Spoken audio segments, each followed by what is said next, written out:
Well, hello there. This is your host, Dr. Bob Flower, and this is the Master Pattern Report for September 21st, 2017, brought to you over the Gilchrist International Network. And today we have a very special guest. He's special to us anyway. This handsome creature is Rob Flower, and Rob is a veteran of real estate and finance, especially finance, since he's a licensed mortgage banker in New York. He has 3 branches. Rob's a graduate of University of North Carolina at Charlotte, and he has been in the real estate and especially the mortgage business for 20 years, 21 years? 19, almost 20 years. Almost 20 years. Almost Wow. 20 years.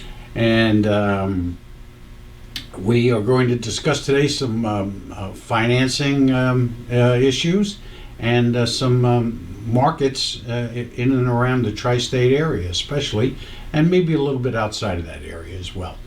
But Rob, let's start off with reverse mortgages. There seems to be a cloud around many people about what they are and how they work. Why don't you give us a brief synopsis of how they work and your experience with them? Sure. Reverse mortgages, they're a great product. They're federally insured. You can use them for purchases or refinances. And instead of being based on credit and income, like a forward mortgage, it's based on age. Okay, so the age of an individual determines how much they can borrow. Oh, okay. Okay, income and credit, income primarily, have some weight in the determination of how much they can afford, but for the most part, it's age.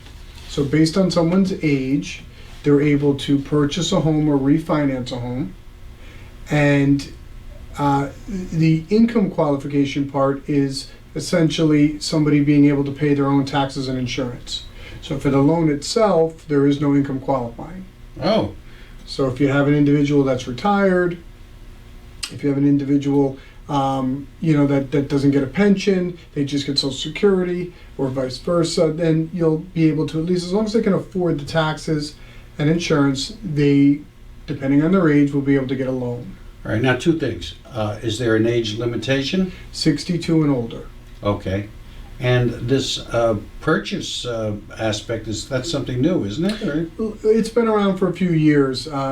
People are discovering it more and more. I just did a presentation on it yesterday, where it was a reverse purchase presentation. So if somebody has assets, a lot of assets, and again, depending on their age, they'll be able to put some money down and buy a home just based on their age. Very good. So, and you're doing quite a bit of that. We're doing quite a few. Yeah, we see it more on the refinance side to get people out of foreclosure if they have unpaid bills, unpaid water bills, things of that nature, things that just got away from them and now they can't afford to pay $20,000, $30,000, $40,000 water bills or taxes. Yes. As long as they qualify, we're able to or even a bank foreclosure with a lot of equity will refinance them out into the reverse. Okay. All right. So that sounds pretty good. Now, explain exactly what's happening there, because a lot of people are under the impression, oh, you give up your house to the bank. Right.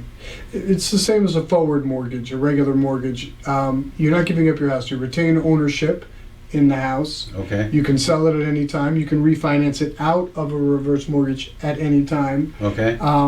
The only difference is that the interest is accumulating on the home itself. So it's adding to.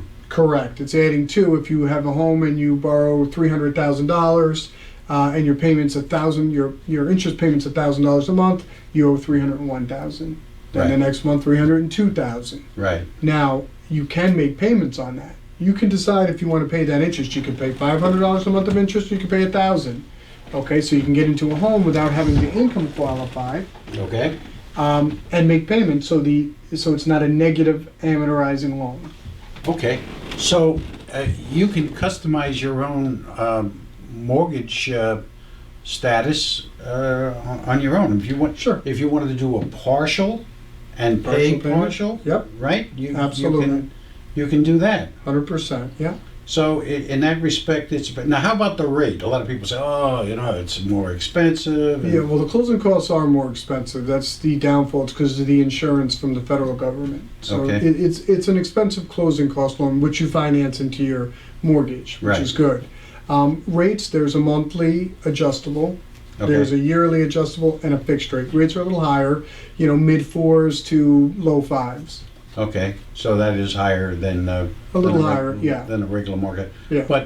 But the relief that's granted and the flexibility that it gives you is significant. I mean, Priceless, it's yeah. well worth it, right? Quality of life, absolutely. Yeah, I Yeah. mean, and especially for seniors. I mean, age 62, Yeah. it does make life a hell of a lot easier. Huh? Absolutely. If they know they can skip a payment or two or three or never make one, absolutely. And they have that flexibility, huh? That's what the loan is designed for. Yeah. Okay, so all right, that's good to know. Let's talk about conventional financing at this point with Okay. one-family houses. How's that going? Good. Fannie Mae's loosened up a lot in the last year and a half. So they'll do loans now with as little as 3% down. Again? Yeah, they were 5%. They have community type loans where they'll go down as low as 3% down. But you have to qualify. Okay. It's not a no income check, so they want to make sure you're able to afford it. So what has happened to Dodd-Frank? Is that gone, or is it? No, not gone. So they're repealing parts of it. Hopefully they'll repeal the whole thing. There's a lot of unneeded, unwanted regulation in there. And the big banks push it because it benefits them because it puts the little banks out of business. Oh, really? Oh yeah, too much compliance. It's too expensive. Yeah, well, So- I've heard that complaint Yeah. even from some of the bigger banks that the cost of compliance is really out Through of the hand. roof. The bigger banks were pushing to get Dodd-Frank passed through Oh, I see. because they knew it would cripple the industry for the smaller and mid-sized banks. And you say that has been loosening up? It's been loosening up a little bit. They're talking about repealing the act. The problem was they passed it without the whole bill being written. So they were writing things in the last year or two that whatever they wrote was already law. So it was a big problem.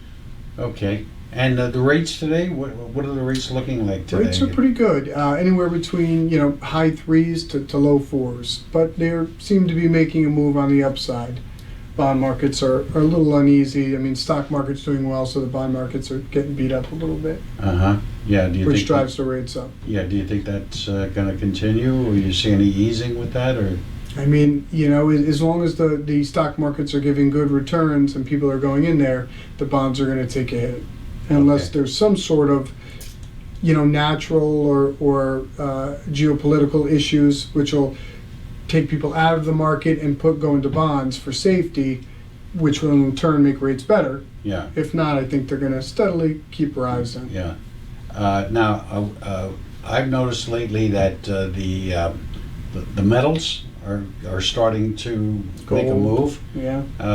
And how are the bonds doing? Are the bonds going down? But the bonds are going up, so the yields are going up a little, which means our rates are getting worse. Uh-huh. Yeah. Is that by a market reaction, or is that the Fed interceding in any way? No, that's market reaction. The Fed being involved has kept the prices low, but the fact that the stock market's doing so well, people want those returns. I see.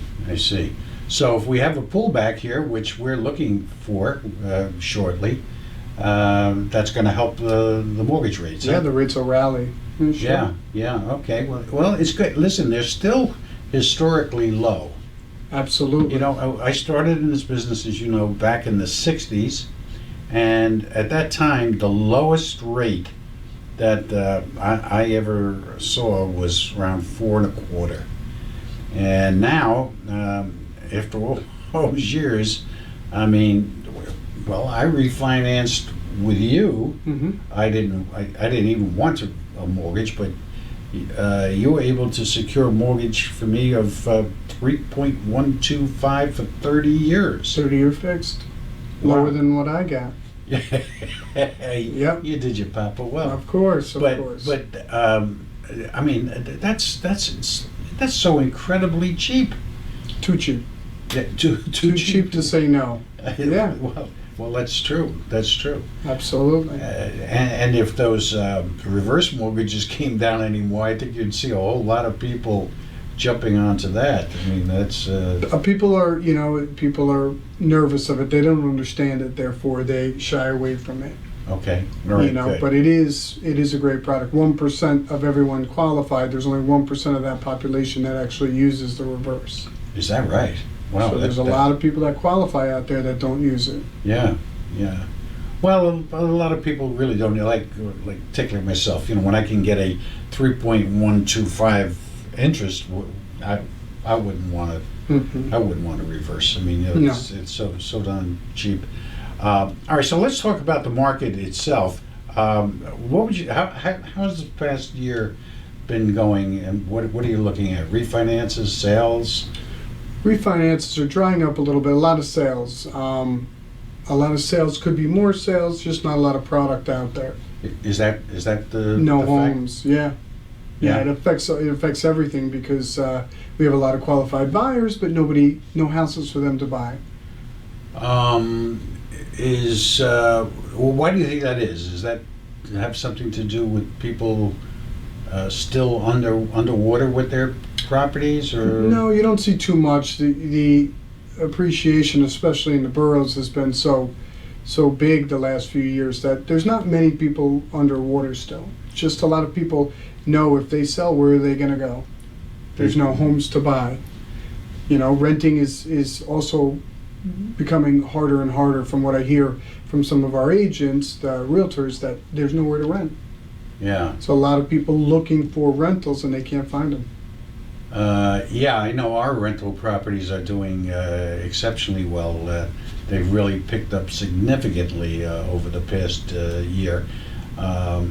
Bigger demand and higher prices. I mean, higher prices. 6, 7, 8%. Some cases 10% higher than a year ago. That's a big.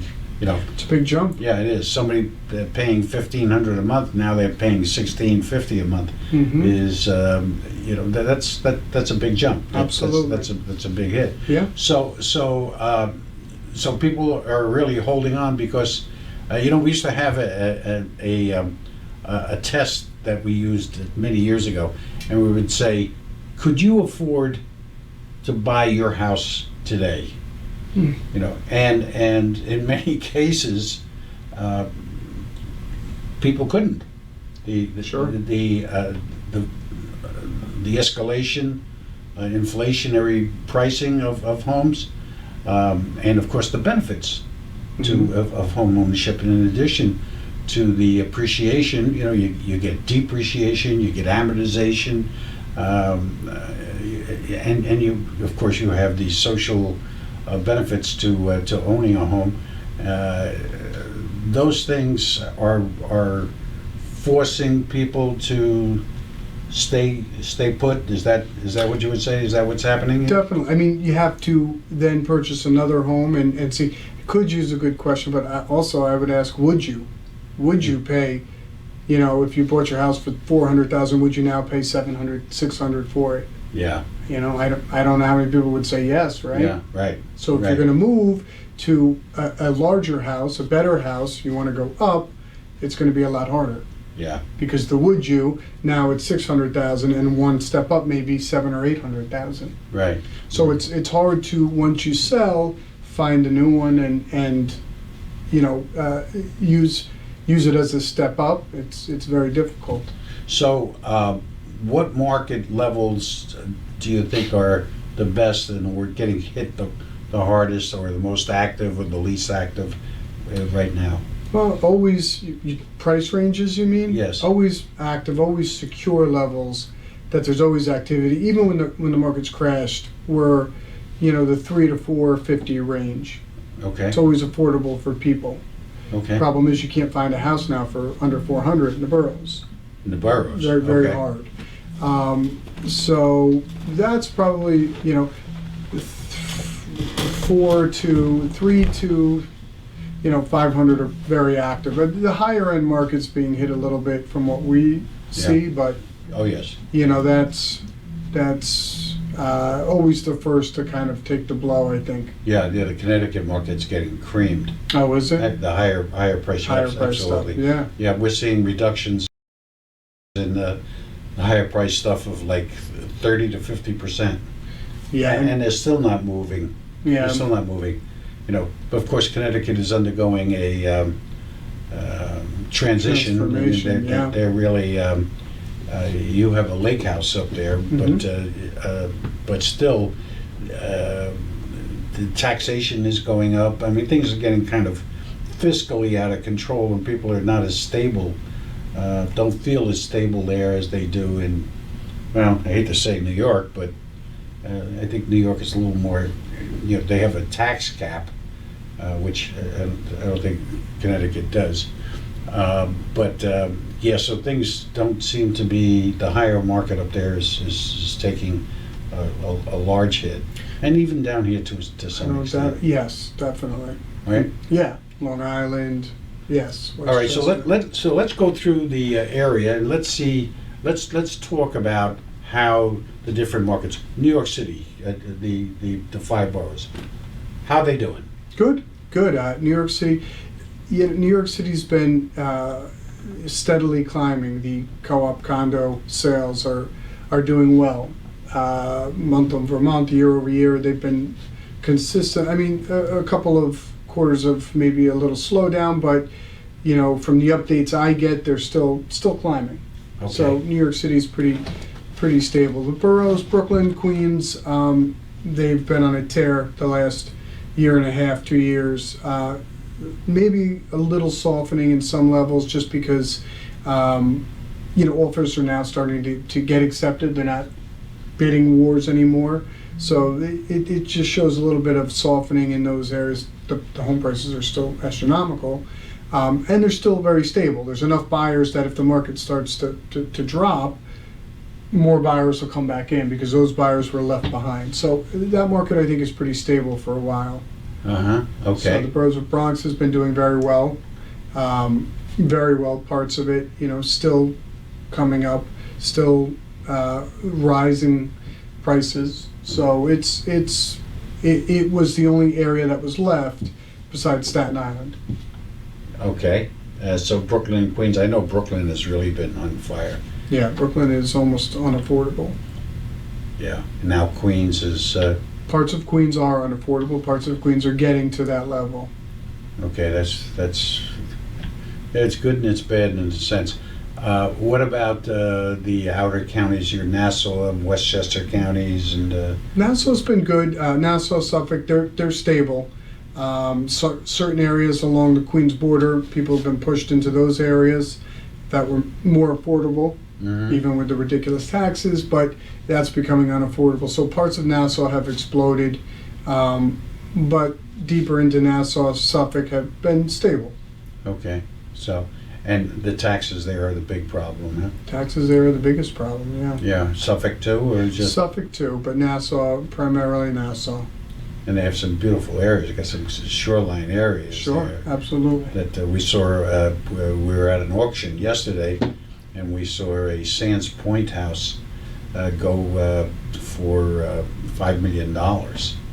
Yeah, it's a great area. It was a beautiful house, but on a good, deep near the water, water view, not on the water. $5 million.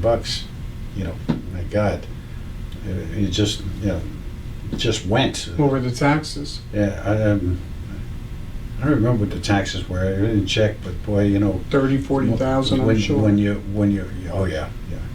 When you're bidding on something of that nature, you don't worry about the taxes. No, not really. you don't have to look at it. And Westchester, what do you think about Westchester? I'm not doing much in Westchester now. I mean, I'm handling some properties up in Harrison. It seems stable. It doesn't seem like it's off the charts.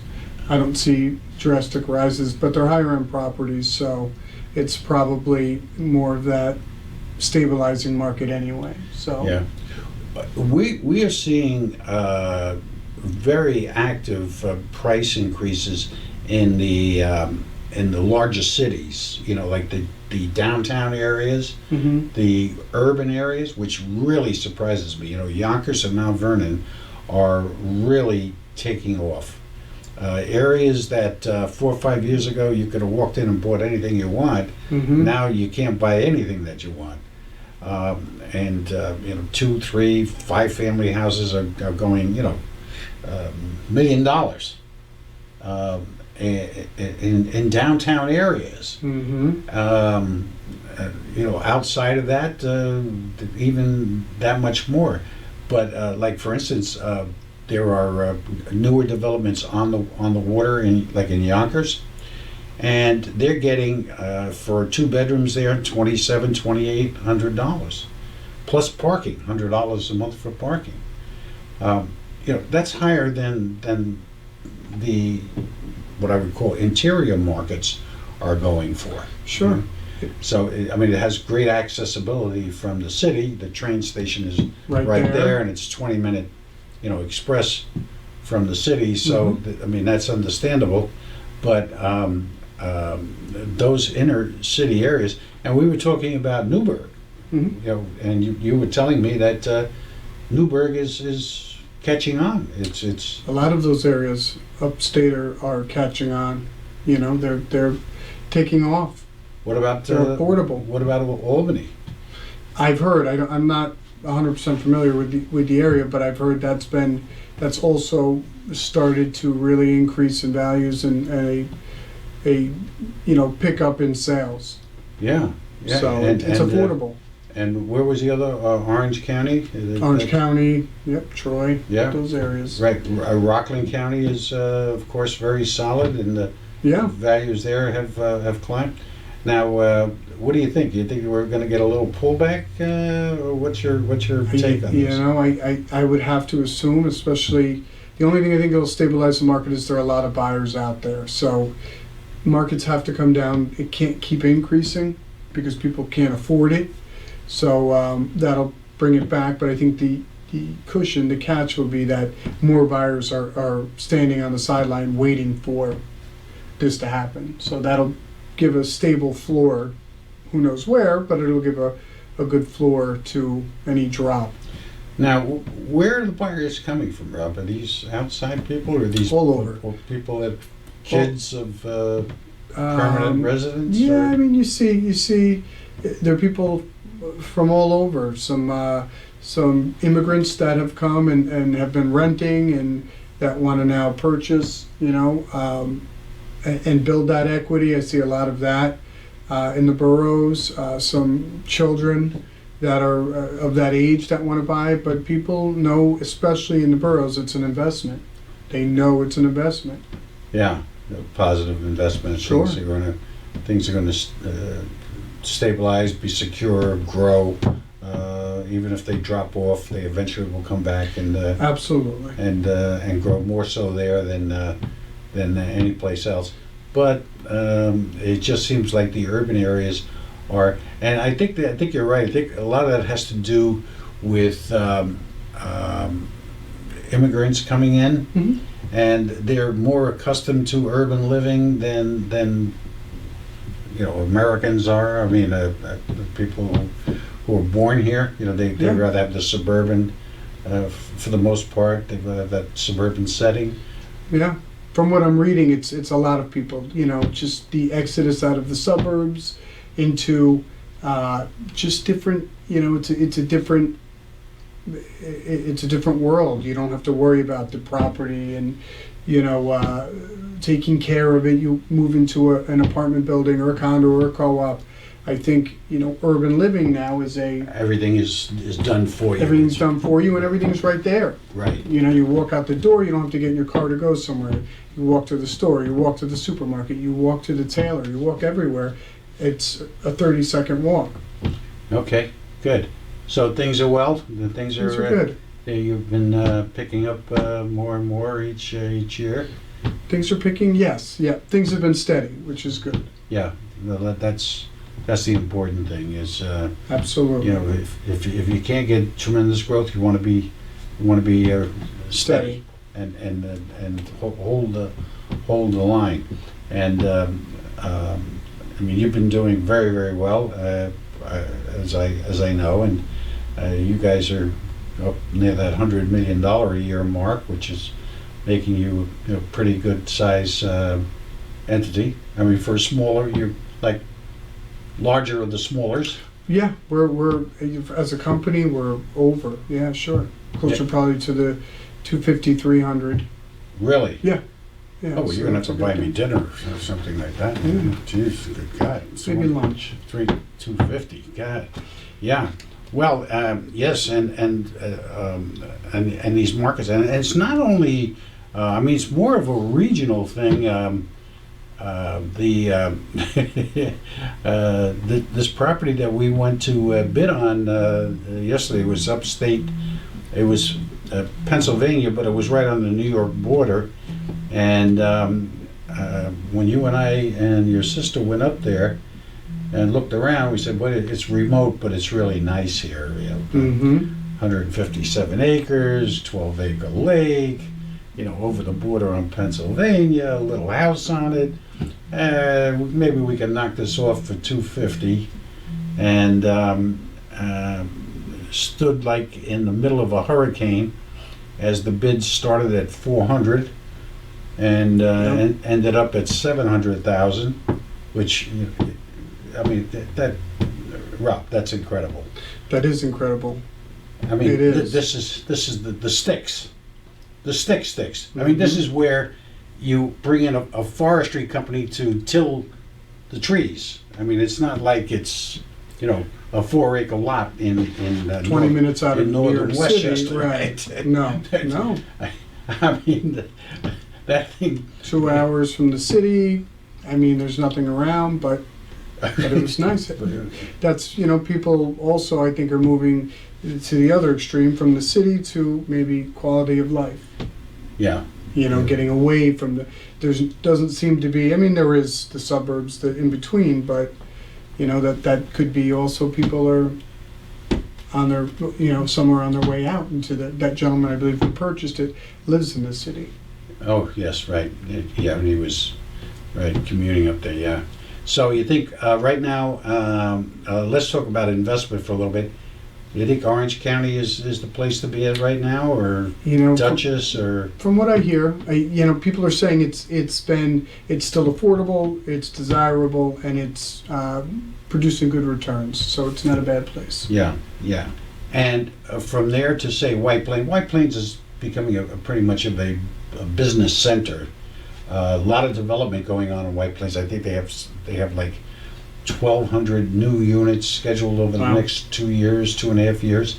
Upscale, and it is an upscale. It's turning into upscale. It is an upscale city, but it's turning even more so.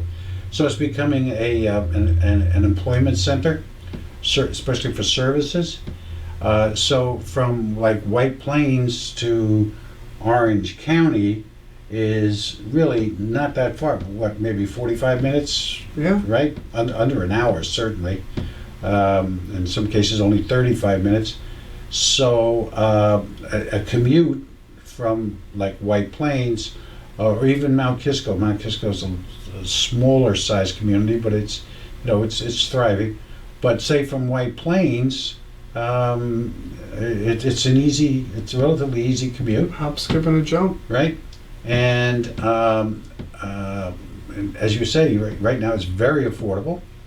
There's some good deals up there, and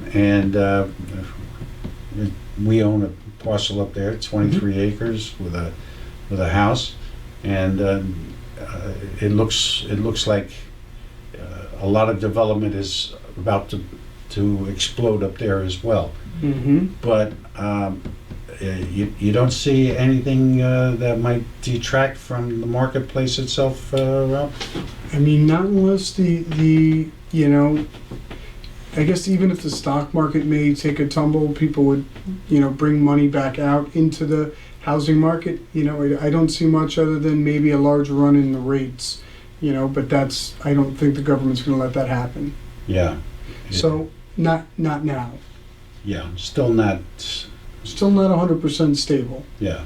Yeah. So, But there is some sort of indication, inflation indication starting to admit itself. I think I believe I didn't, look at the Fed meeting yesterday. So, but I do believe that they said they were going to start, continue Tighten. Yep, and possibly one more rate hike before the end of the year. I think inflation may be ticking up, but not anywhere near as a problem. Yeah. Well, these guys don't do shopping, so they don't know. No. And I guess they must get their guess from some sort of government agency. Because, I'm sure everything's paid for. What do they care? Right. And thank God for the fact that there is pressure on oil and gas, because that's been able to keep the expenses down, especially with real estate. Exactly. As you know, I mean, that was a killer 3-4 years ago, Absolutely. 5 years ago. That really threw a wrench into a lot of markets and hurt a lot of people. A lot of bankruptcies were caused, and at that time the rates were dead low, right? But oil was 110, 120. Yeah. So people were paying all kinds of $3.25 a gallon. $4 a gallon. Yeah, I mean that was absolutely ridiculous. So, Yes. given that doesn't occur again, or something similar to that, I mean, you take a natural disaster. I mean, look at Puerto Rico. God knows how many billions of dollars.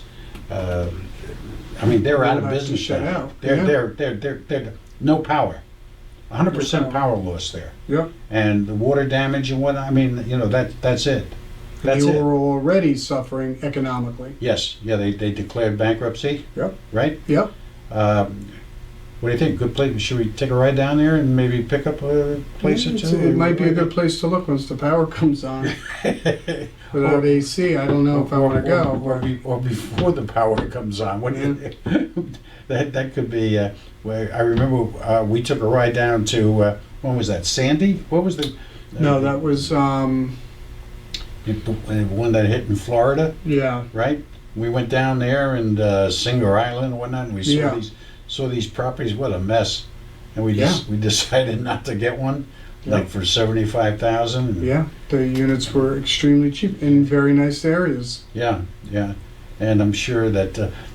But the one thing with Puerto Rico though is the problem is that it does have the fiscal problems, and It does. You don't know where you're going to end up, like with your taxes and assessment costs and whatnot. So it's a little more unstable than say the U.S. is. Mm-hmm. But Absolutely. depending on what you could pick up down there, it's Might be worth it. Yeah, could be. Could be worth it.